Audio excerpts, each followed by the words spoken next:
एक गहरे और रहस्यमय जंगल के किनारे एक छोटा सा गांव बसा हुआ था।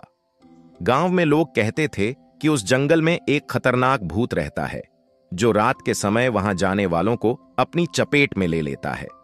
यह भूत एक पुराने राजा की आत्मा थी जो अपनी मृत्यु के बाद जंगल में भटक रहा था। गांव के बुजुर्गों का कहना था कि जब राजा की आत्मा को शांति नहीं मिल पाई तो वह जंगल में किसी को भी नुकसान पहुंचाता है। एक दिन गांव के दो मित्र आरव और समीर, जो साहसी थे, ने जंगल में जाने का निर्णय लिया। वे दोनों रात के समय जंगल में जाकर उस भूत का सामना करना चाहते थे। समीर ने आरव से कहा, तुम्हें डरने की कोई जरूरत नहीं है, हम दोनों मिलकर उस भूत का सामना करेंगे और उसका सच सामने लाएंगे।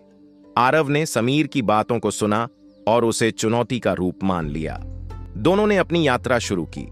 जंगल में घने पेड़, घास और अजीब आवाजें उन्हें डराने लगीं। चारों ओर अंधेरा था और केवल चांद की हल्की रोशनी उनकी राह को दिखा रही थी। जैसे जैसे वे आगे बढ़े, अचानक हवा का रुख तेज हो गया और पेड़ झूमने लगे। अचानक समीर ने सुनी, आरव, क्या तुम्हें भी यह आवाजें सुनाई दे रही हैं? आरव ने कहा, हां, यह किसी इंसान की आवाज लगती है, लेकिन कोई दिखाई नहीं दे रहा। वे दोनों धीरे धीरे आवाज की दिशा में बढ़ने लगे। अचानक सामने से एक धुंधली आकृति सामने आई। वह एक बर्फीली ठंडी हवा के साथ धीरे धीरे उनके पास आ रही थी। आरव और समीर की धड़कन तेज हो गई। आकृति के पास पहुंचते ही एक भारी आवाज आई, तुम लोग क्यों आए हो मेरे जंगल में? यह आवाज इतनी डरावनी थी कि दोनों के रोंगटे खड़े हो गए। आकृति ने अपना चेहरा दिखाया और वह एक घने काले बालों वाली, सफेद चेहरे वाली और भयावह आंखों वाली महिला थी। उसकी आंखों में खून की लालिमा थी और चेहरे पर घृणा की झलक थी। आरव और समीर सिहर गए, लेकिन फिर भी समीर ने हिम्मत दिखाई और पूछा, तुम कौन हो? वह महिला बोली, मैं उस राजा की पत्नी थी जिसे तुम लोग भूत मानते हो।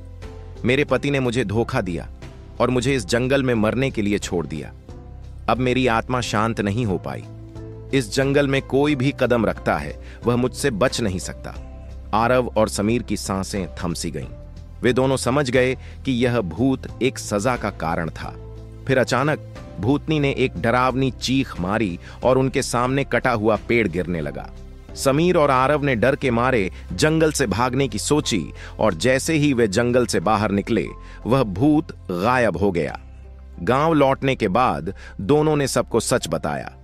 इसके बाद किसी ने उस जंगल में जाने की हिम्मत नहीं की और वह जंगल सच्चे रूप में डर का प्रतीक बन गया।